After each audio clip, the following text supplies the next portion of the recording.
எல்லோருக்கும் வணக்கம். Kerala recipe chicken ஸ்டூ எப்படி பண்ணலான்ட்டு பார்க்கலாம். இது நல்ல வாசனையாகவும் நல்ல டேஸ்ட்டாகவும் இருக்கும். கொஞ்சம் லைட்டாக கூட நமக்கு இருக்கும், ரொம்ப ஸ்பைசியாட்டு இருக்காது. இது ஆப்பம், இடியப்பம், பிரெட் எல்லாத்துக்குமே அவங்க சாப்பிட்றாங்க. வெஜிடபிள்ஸ், சிக்கன் எல்லாமே போட்டு பண்ணுறது. இது கூடுதலும் ஈஸ்டர், கிறிஸ்மஸ் நேரங்களில் அவங்க பண்ணுறாங்க. இதுக்கு ஒரு பெரிய வெங்காயம், இஞ்சி பூண்டு பேஸ்ட், பட்டை, கிராம்பு, ஏலக்காய், பச்சை பட்டாணி வேக வச்சு வச்சுருக்கணும். தேங்காய் பால், ஃபஸ்ட்டு பால் தனியாட்டு, செகண்டு, தேர்டு சேர்த்து அது தனியாகவும் வச்சுக்கலாம்.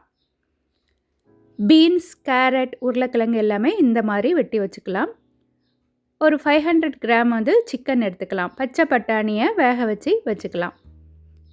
ஒரு பாத்திரத்தில் தேங்காய் எண்ணெய் 1 டேபிள் ஸ்பூன் அளவுக்கு விட்டுட்டு, இந்த அளவுக்கு பட்டை, கிராம்பு, ஏலக்காயெல்லாம் போட்டு அது பொரிஞ்சோன்னே வெங்காயம், பச்சை மிளகாய் எல்லாமே போட்டு இதை கொஞ்சம் வதக்கி விடலாம். இது தேங்காய் எண்ணெயில் தான் பண்ணணும். கருவேப்பிலையும் போட்டுட்டு நல்லா இதை வதக்கி விடலாம். கருவேப்பிலைக்கு வாசனை ரொம்ப நல்லாயிருக்கும். இஞ்சி பூண்டு பேஸ்ட் இந்தளவுக்கு போட்டுக்கலாம். இதையும் கொஞ்சம் வதக்கி விட்டுட்டு சிக்கன் போட்டுக்கலாம். சிக்கன் கொஞ்சமாட்டு உங்களுக்கு எந்த அளவுக்கு வேணுமோ அந்த அளவுக்கு நீங்கள் எடுத்துக்கலாம். இதில் எலுமிச்சம்பழம் பாதி அளவுக்கு பிழிஞ்சு போட்டுட்டு இதை நல்லா இந்த மாதிரி வதக்கி விடணும்.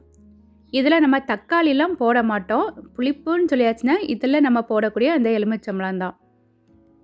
நம்ம சிக்கனில் எலுமிச்சம்பழம் போட்டு மிக்ஸ் பண்ணிட்டோன்னா நமக்கு தேங்காய் பால்லாம் விடும்போது தெரிஞ்சு போகாது.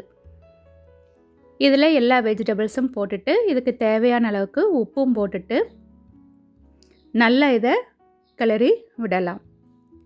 இதில் நம்ம புதினா, மல்லி இலையெல்லாம் போட மாட்டோம்.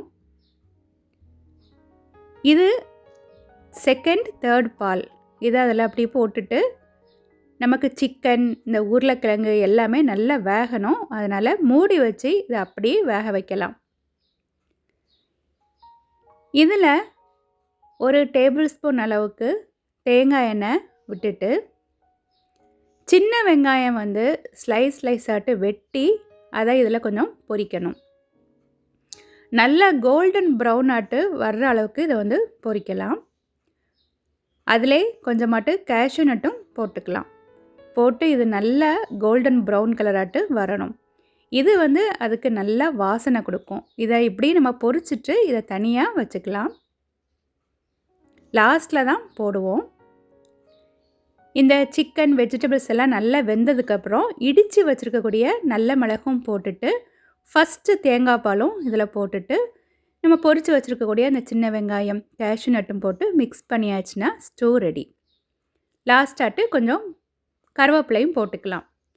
இது தேங்காய் எண்ணெய்க்கு வாசனை, தேங்காய் பாலுக்கு வாசனையும் கருவேப்பிலைக்கு வாசனை தான் இதில் ரொம்ப நல்லாயிருக்கும்.